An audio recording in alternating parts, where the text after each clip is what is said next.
Catus, Maximus here. Picked this up at a garage sale for $1. This is the Worx slide driver. Well, it relatively works. The little slide mechanism is totally broken on this. On Amazon, there's like 6,000 reviews. This thing's a total piece of crap, and they're basically robbing people with the on this product. This electric screwdriver. I think people kind of like that it's like a, I don't know, something. So the idea is you slip this back, even though it's completely failed here. The idea is that you would slip that back, rotate the little revolving cartridge to a new bit, slide it forward, and it pushes the bit into there. And you can pull it all the way back and then be able to actually remove the cartridge and replace the bits or something like that. Anyway, a lot of people have had problems with these failing, and that's essentially the issue here, is the fact that it just doesn't really want to cooperate. So it'll push the rod forward. Oh, now it's just totally jammed up. There we go. But it won't pull the rod back, and so that's just going to be a variety of issues. They have this little idea where you have this like little holder there for fasteners. It can be removed. I mean, the sad thing about these cheap products, one, is that on Amazon they want $50 for this thing, which I think is just outrageous.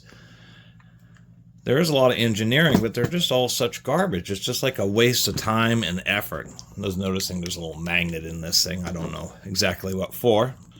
But it just kind of puzzles me. I mean, the amount of work it takes to create all the different little molds and design work on a product like this. I mean, they probably made their money back, so it was worth the investment for them. But it's just like, why put that effort into making something that's pretty junky? It actually has no venting, so obviously it can overheat pretty easily. And once again, it's just overall a pretty weak product. It does have a work light, but it happens to be offset to the left, so you end up with a big shadow rather than having two lights. I don't really understand that either. So anyway, we're going to try to figure out how exactly to disassemble this thing here.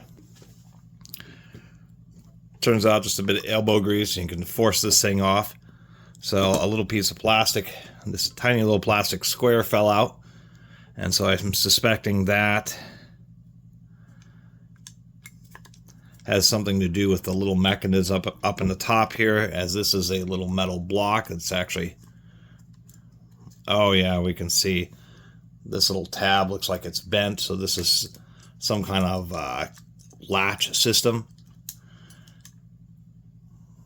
Just all these tiny little parts. So this is the push rod. This is like the little grabber piece, and it kind of hooks onto the end there.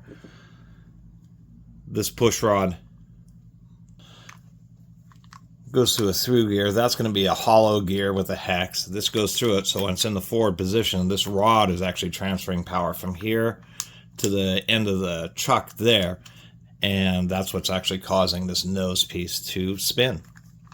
They do have a little magnet in there, so the only thing I'll get out of this, maybe something else cool, but that does have a strong magnet, and so that's a good magnetic pickup tool for me.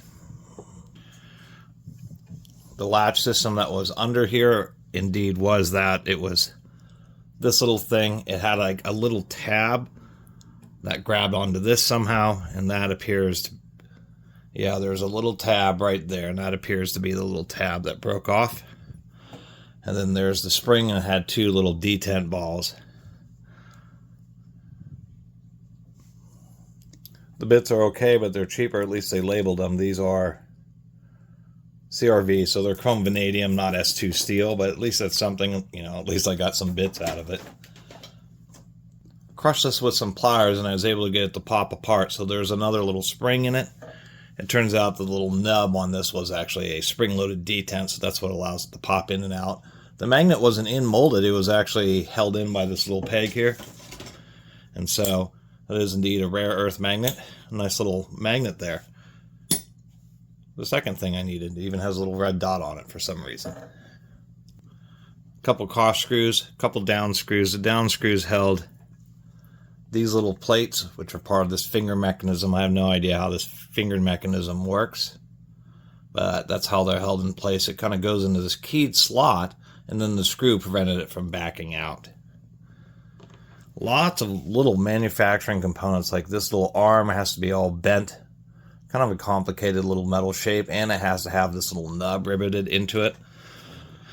So apparently, what I've been learning is that how these can be made so cheap is that the Chinese have spent a lot more money than the rest of the world getting robots in their factories.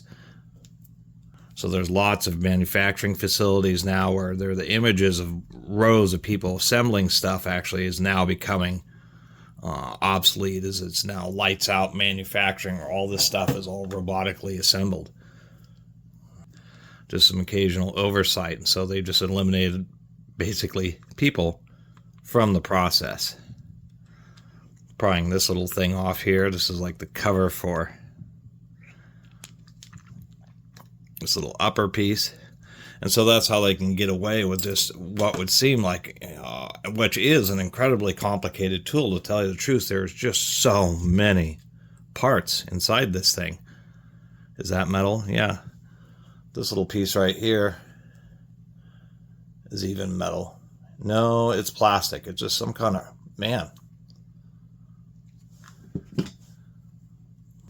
No, it is metal. It's a little sintered metal piece. It just kind of looks like it's plastic, but once again, yet another complex little part. And I'm not exactly sure what that does. It kind of rocks a little lever back and forth right here. I guess about Worx, you know, they're one of those no-name brands who actually focused more on just low cost and getting themselves into retail. And they've been able to sell enough stuff, and even though there's definitely products I really dislike, such as this one, I mean, I think people should get like a compact, you know, some kind of 12-volt brushless drill will be much better than one of these little screwdrivers, to tell you the truth, for the value, especially when these are already approaching $50 like this one. But anyway, Worx, and they've been able to kind of keep themselves going and then introduce more products, and so a lot of their stuff is not great, but they do have these leaf blowers that they call the turbines, which are axial leaf blowers. They're not like the old style, various squirrel cage ones, and they actually work pretty decent for their price, and they're actually one of the few products, I'm going to do a review on one soon here, that's actually, you know, once again, relatively worthy. I haven't used any of their other lawn equipment, but I found one of their leaf blowers for a really good price, like $10 at a garage sale. No, maybe it was a junk store. I always forget. And it's actually, you know, pretty solid, pretty decent for the price, to tell you the truth. And that's probably one of the craziest things is the fact that this Turbine 450, and these do work because they just move a lot more air. And at decent pressure, you can, well, maybe you can't see, get a flashlight here. But these kind of blowers are enabled by a computer, I guess, fluid dynamics, and it's just a vacuum cleaner motor with a fan on it, but it actually works pretty well. And this thing on sale is like $60, almost the same price as this little screwdriver. So that's why I'm also so disappointed, is why this thing's so expensive. I guess here we are with the big reveal. I mean, the only real reason I'm doing this video is just because I like taking stuff apart, and since they've sold thousands of these, there's probably going to be somebody out there who bought another one to try to use for parts or something, and maybe have some idea of how it comes apart. Sure is a complicated molding there. We have some information right there. Oh, PA6, so it is fiberglass reinforced nylon, and I don't know if that's a date code or what in there. Let's say it's... So, here's our little trigger switch. The button has a spring, but they have like an additional booster spring on it. Here's a reverse lever, and it just swaps. We have 3 positions, so the lockout and then left and right. I don't know what the second button is for, to tell you the truth. That's the one that activates it, little brush motor. But that one's kind of odd. I guess proportionally speaking, that leaf blower has a lot less parts to it than something like this, and that's why this disproportionately makes it more expensive. So here's our little chuck piece. This is the little oil light bearing that it runs in.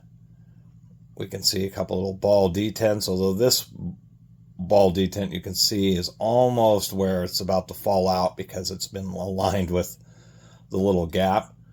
And I guess we have a little snap ring here. Collar pops off. I always keep snap rings from stuff like this I take apart because there's so many times when you have to kind of brutalize the snap ring to get it off of whatever your part you're working on, or they get bent or contorted or worn, and so it's nice to keep it as a spare. So that's what holds this whole assembly. There's a little bushing, and then here's our little receiver. I often review ratchets on my channel, and so many times ratchets will have loose anvils on them, and then this is one of the places where I find these kind of funky little thin washers that I use to put around anvils and stuff inside ratchets to help tighten them up. Yeah, that was an assembly error. See, it's supposed to sit like this on the little receiver. One ball is kind of pops into that spot, and the other one's in this spot to prevent that little ring from turning. Needless to say, this is ridiculously complicated if you ever wanted to like re-grease the gearbox. It's definitely a throwaway tool. There's a couple more screws up in the front here.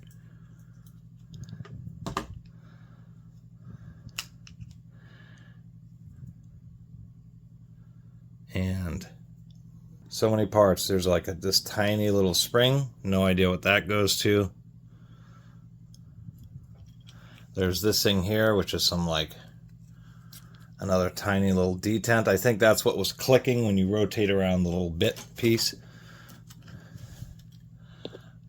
This is part of the guide for that rod. No, this was the clicky piece. See, this is the ratchet, and see how it swings down. This is another centered metal part. Kind of interesting. Gearbox is held in by screws from both sides, so that was my complication there. And here's the wire that goes all the way from the little controller, wraps all the way through the body here, up through a little channel and get to the LED light. Another complex, a piece like this. The reason I comment about it is this isn't just a mold that has to be put in like this. This is a multi-way mold, because you have to have something on this side. You have to have the other half of the mold on this side, but then we have this hole in it, which means these two halves have to come together, and a third piece has to come in this way in order to mold that out. And that's an expensive little molding process.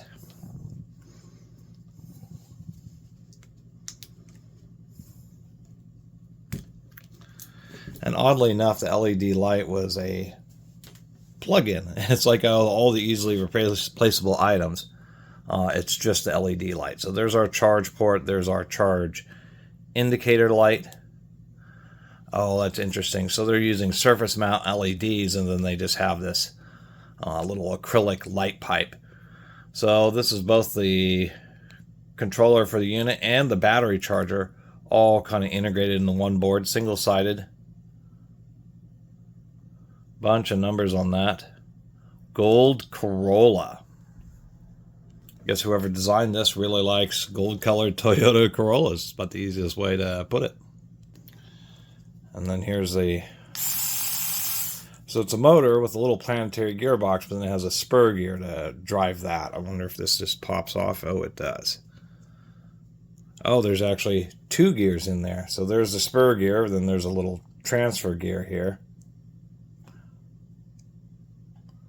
This little bronze bushings, I don't expect to find any ball bearings in something like this.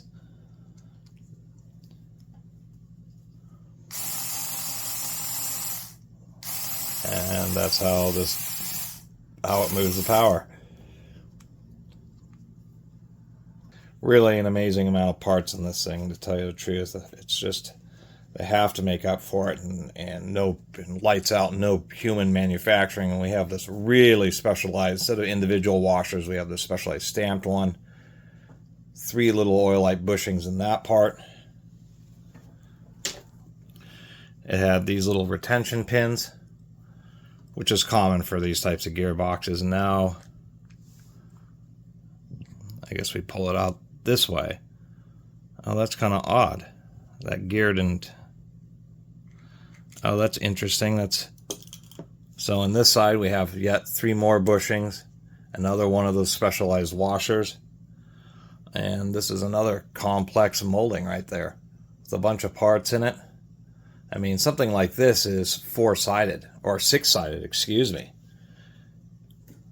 God, that thing's greasy. You need to have a block this way and a block this way, and one from this side and one from this side and one from the top, because there are these little bumps there, and one from the bottom. I mean, super complex machine to make those, or injection molding machine. What I thought was interesting is this little gear, yet another process. It's sintered, but it is spline. And then that is how it's driven by the motors. It just engages those little splines right there. This little piece is still, I mean, look at this. This has to be machined, ground. The flats has to be put into it, and it's got to have the splines cut into it, and it's even supported by the spindle nose, which I thought was kind of amusing. I have another washer. This is the one-way clutch, so when you turn the center portion, it forces those little rollers to the outside edge, and that's how that it allows you to run it manually. There's a disappointment. We have plastic gears on the first stage, which is what, you know, it's what would be expected. And how they get power is that's a really stout motor, but this, we can see the tracks, it's actually a triple stage. So we have plastic gears on the first stage, and then we have metal gears on the next 2 stages below that. And there's the end of the teardown. There's a little motor. Fast spinning little guy. Here's our battery, which they don't, 1500 milliamp hour. So they're just using a very low grade lithium ion battery. I'm surprised that they have so much protection around the wires. That just doesn't make any sense for how cheap this tool is. Anyway, a little teardown of this Worx screwdriver. I figured I'd do it because there's like 6,000 reviews on Amazon, which probably means they sold 10,000 of these things. So it seemed like a relevant video. Plus I only paid $1 for it, so just the couple of magnets I got out of it was worth it. Anyway, thanks for watching.